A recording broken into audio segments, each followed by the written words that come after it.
안녕하세요. 하루 필수 말씀 충전 하필 큐티 조종환입니다.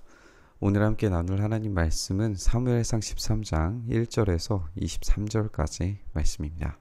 우리는 오늘 13장을 읽으면서 난해한 첫 문장부터 마주치게 됩니다.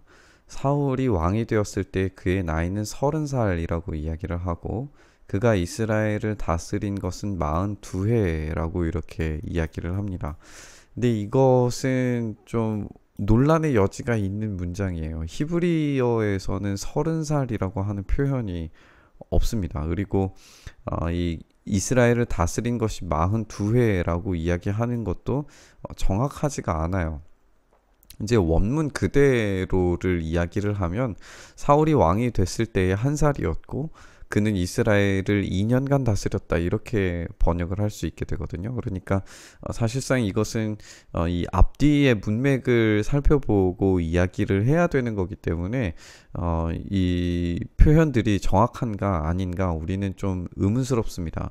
이제 30살에 사울이 왕이 되었는가 그것도 불분명하죠. 근데 만약에 30살에 왕이 됐다고 해버리면 요나단이 베냐민 지파의 땅을 기브아로 보내서 이제 군대를 조직하고 있는 상비군을 조직하는 장면이 등장하는데 30살에 요나단이 기브아에 가서 상비군을 조직할 정도면 최소한 요나단의 나이가 20살은 되어야 할 텐데 30살에 요나단이 20살이면 사울이 10살에 요나단을 낳았다는 이야기가 돼버려요. 그러니까 이게 좀 맞지 않는 것 같습니다. 이 30살이라고 해석하는 것은 적절하지 않아 보이고 그리고 이스라엘을 다스린 것이 42회라고 이렇게 이야기하는 것은 사도행전을 살펴보면 사도행전에서 이제 바울이 40년간을 다스렸다라고 하는 그것 때문에 이제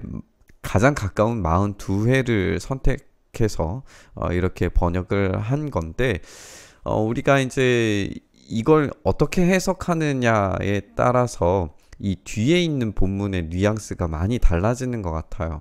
물론 이제 이 통치의 기한을 40년으로 둔다고 하더라도 사도행전에 따라서 우리가 그것은 충분히 존중해야 하는 것이 당연하기 때문에 그렇게 이해를 하더라도 여기에 이제 두 해라고 하는 것은 우리가 이제 좀 주의 깊게 생각을 해 봐야 될 것 같아요. 그래서 저는 오히려 개역 개정 성경이 지적하는 것처럼 그렇게 해석하는 것처럼 그의 나이는 30살이 아니라 40살로 고치고 그가 이스라엘을 다스린 지 두 번째 해가 되었을 때에로 그렇게 해석하는 것이 적절하다고 생각을 합니다. 그렇게 개역 개정 성경의 번역을 따라서 좀 이해를 하고 싶어요.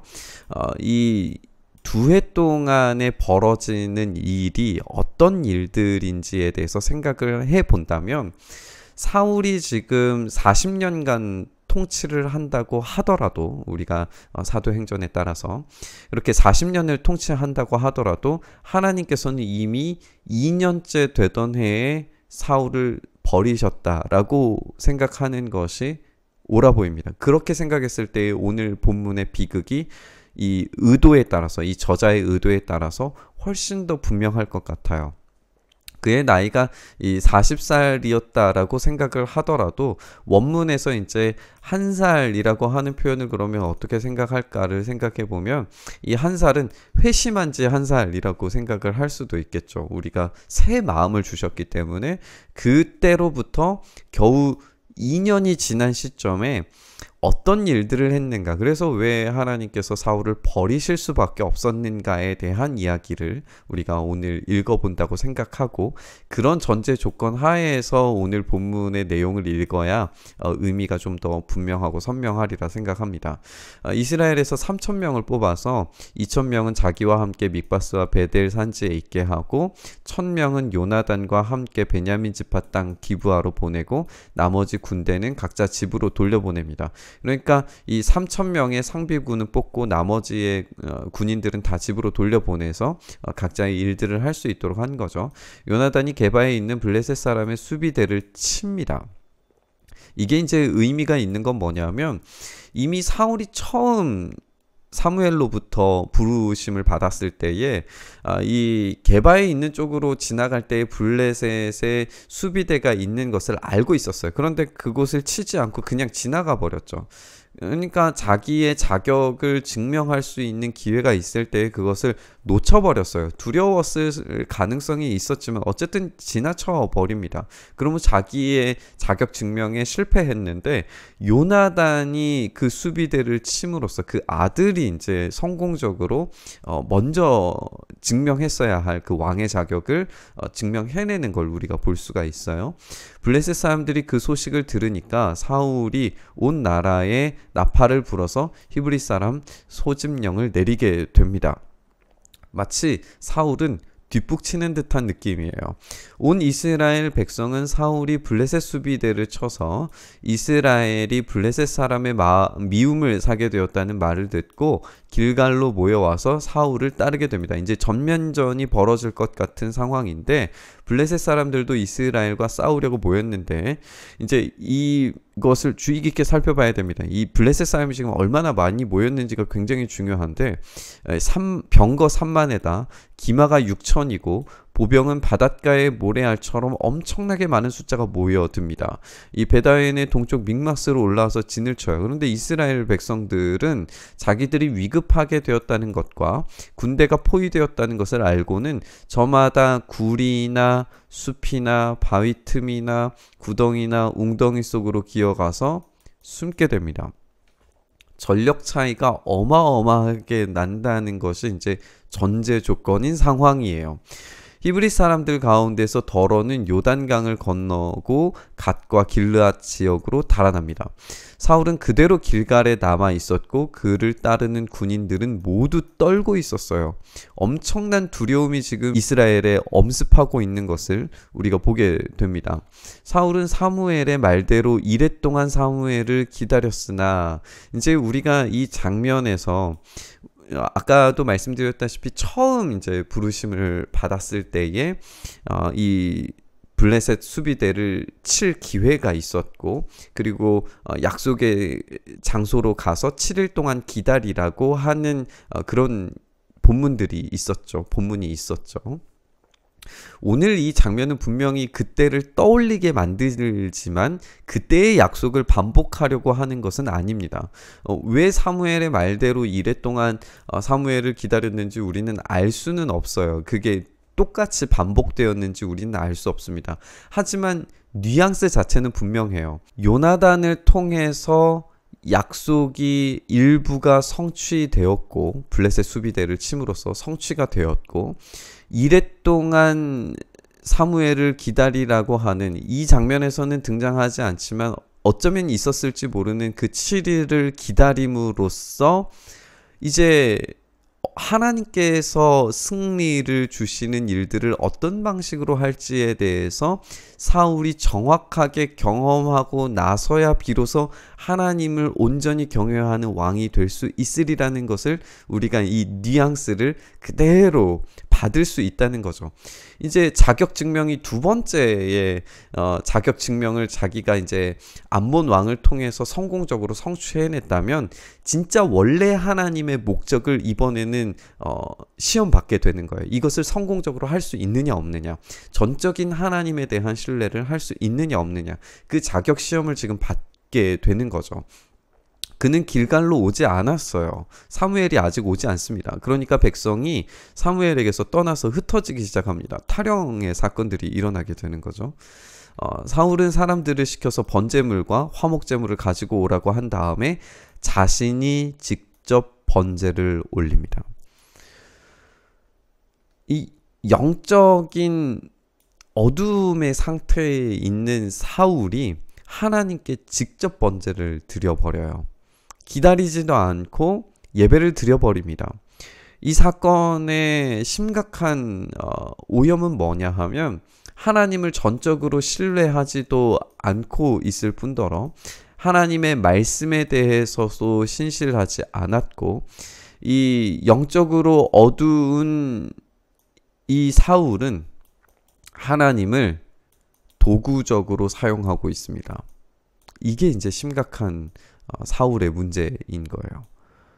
왜 예배를 드려야 했을까요? 이 전쟁 가운데서 승리하기 위한, 사람들의 마음을 돌이키기 위한 도구로 하나님을 사용하고 있는 거예요.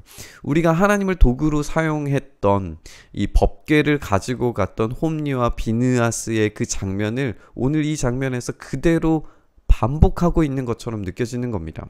사울이 막 번제를 올리고 나자 사무엘이 도착했어요. 사울이 나가서 그를 맞이하며 인사를 드리는데 그 인사를 받지도 않고 바로 꾸짖습니다. 임금님이 어찌하여 이런 일을 했습니까? 사울이 대답하기를, 백성은 나에게서 떠나 흩어지고 제사장께서는 약속한 날짜에 오시지도 않고 블레셋 사람은 믹마스에 모여들고 있습니다. 사울은 이 전쟁을 누구의 전쟁으로 생각하고 있습니까? 사울은 지금 나의 전쟁으로 생각하고 있어요. 이 전쟁은 하나님께서 준비하시고 하나님께서 자격 증명을 위한 시험으로 지금 하고 계시는 건데, 내 싸움이고 내 전쟁이고 나의 승리가 되길 원하는 거예요. 하나님은 거기에 도구일 뿐인 겁니다. 그러다가는 주님께 은혜를 구하기도 전에 블레셋 사람이 길갈로 내려와서 칠 것 같은 생각이 들어서 할 수 없이 번제를 드렸습니다. 이것은 핑계죠. 말을 잘못하고 있는 거예요. 거짓을 지금 이야기하고 있는 겁니다. 사무엘이 사울에게 말하기를, 해서는 안 된 일을 했습니다. 주 하나님이 명하신 것을 임금님이 지키지 않았습니다. 그 명령을 어기지 않으셨더라면 임금님과 임금님의 자손이 언제까지나 이스라엘을 다스리도록 주님께서 영원토록 굳게 세워주셨을 겁니다. 라고 이야기하면서 이 불순종의 결과가 어떤 결과를 낳게 될지에 대해서 미리 예고되고 있는 걸 우리가 보게 됩니다. 그러나 이제는 임금님의 왕조가 더 이상 계속되지 못할 것이고, 주님께서 임금님께 명하신 것을 임금님이 지키지 않으셨기 때문에 주님께서는 달리 마음에 맞는 사람을 찾아서 그를 당신의 백성을 다스릴 영도자로 세우셨습니다. 사무엘이 일어나서 길갈을 떠나버리고 베냐민 땅 기브아로 올라갑니다. 사울이 자기와 함께 있는 백성들을 세어보니까 몇 명이냐 하면 600명이에요. 아까 우리가 살펴본 것처럼 지금 블레셋 군인들은 어마어마한 숫자로 쳐들어오고 있는데 겨우 600명 남았어요. 이 600명쯤 되는 사람들이 얼마나 처참한 숫자인지를 한번 생각해 보셨으면 좋겠어요. 온 이스라엘이 모였는데 3,000명은 단지 상비군이고 그 더 많은 사람들을 아마 모았을 텐데 그 많은 사람들이 다 흩어져 버리고 겨우 600명 남은 거예요. 사울과 그의 아들 요나단은 자기들과 함께 있는 백성들을 거느리고 게바에 머물고 있었고, 블레셋 군대는 믹마스에 진치고 있습니다. 진영에서는 이미 특공대를 셋으로 나누어서 습격하려고 출동을 했고, 한 부대는 수알 땅 오브라 쪽으로 가고, 다른 한 부대는 베토른 쪽으로 가고, 나머지 한 부대는 스보임 골짜기와 멀리 광야가 내다 보이는 경계선 쪽으로 떠나게 됩니다. 완전히 둘러싸여져 있어요. 당시에 이스라엘은 대장장이가 한 명도 없어서 히브리 사람이 칼이나 창을 만드는 것을 블레셋 사람들이 허용하지 않았어요. 무기의 질적인 차이도 엄청나게 나죠.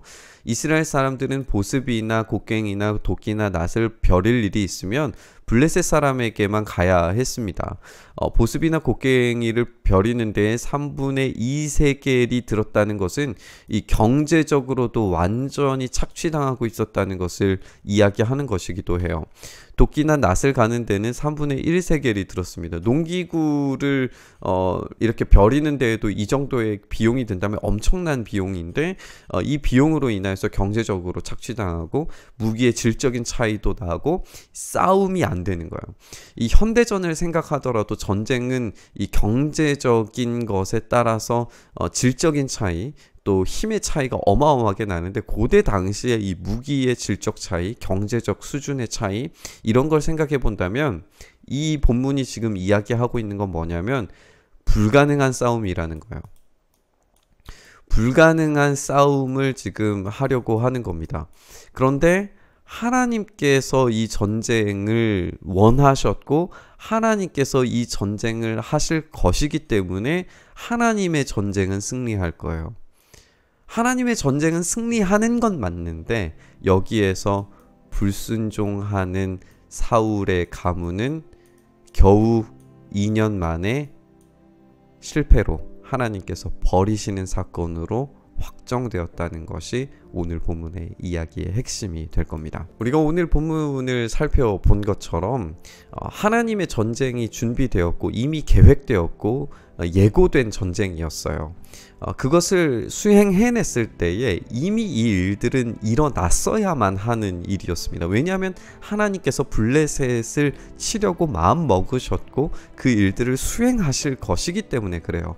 그리고 그 블레셋을 완전히 몰아내신 이후에 이스라엘의 확실한 왕권과 또 하나님의 다스림과 통치가 제대로 작동되기 시작할 거예요. 우리가 그걸 다윗을 통해서 이제 확실히 살펴보게 되겠죠. 그런데 사울이 지금 이 일을 부적절하게 그리고 온전치 못하게 해내고 있는 걸 보게 됩니다. 하나님의 계획과 일하심은 이미 진행되고 있어요. 이루어지고 있습니다. 그 가운데에서 순종하지 못하는 사울을 통해서 계속해서 하나님의 그 계획 가운데 따라가지 못하는 자기의 전쟁, 자기의 일, 자기의 업적을 세우려고 하는 이 사울을 보게 되는 겁니다. 우리의 삶이 하나님의 왕 되시고 하나님의 전쟁을 수행하지 않고 내 일, 내 업적, 나의 왕됨을 위해서 살아갈 때 하나님의 일하심과 나의 순종이 따로 떨어지기 시작할 때 얼마나 비극적 결말을 맞이하게 되는지 우리가 생각해 봤으면 좋겠습니다. 하나님은 겨우 600명 남은 이 인물들을 통해서도 승리를 주실 수 있는 분입니다. 그걸 신뢰하지 못하고 두려워하고 무서워하는 사울이 하나님께로부터 버림받는 이 끔찍한 일들을 우리가 생각을 해본다면 우리의 순종이 어때야 하는가를 생각해 봤으면 좋겠습니다. 우리의 힘 없음, 우리의 능력 없음은 이유가 되지 않습니다. 하나님이 우리에게 요구하실 때 그대로 즉시 순종했을 때에 진짜 하나님의 계획, 하나님의 일은 이루어지는 줄 믿습니다. 하나님께 온전히 순종하는 삶 다시 한번 다짐하는 시간 됐으면 좋겠습니다. 주님, 우리가 그렇게 온전히 주님만을 섬기길 소망합니다. 연약한 우리의 모습을 바라보는 것이 아니라 전능하신 하나님의 일하심만을 온전히 붙들며 나아가길 소망합니다. 나의 일이 아니라 하나님의 일이 이루어지시기를 전적으로 바라고 소망함으로 나아가길 원합니다. 주님, 그렇게 우리의 마음 붙들어 주셔서 나의 일, 나의 생각, 나의 몸부림이 아니라 하나님의 일을 우리의 삶에 이루어 주시옵소서. 그렇게 행하시기를 간절히 바라고 소망하며 우리 주님 예수님 이름으로 기도드립니다.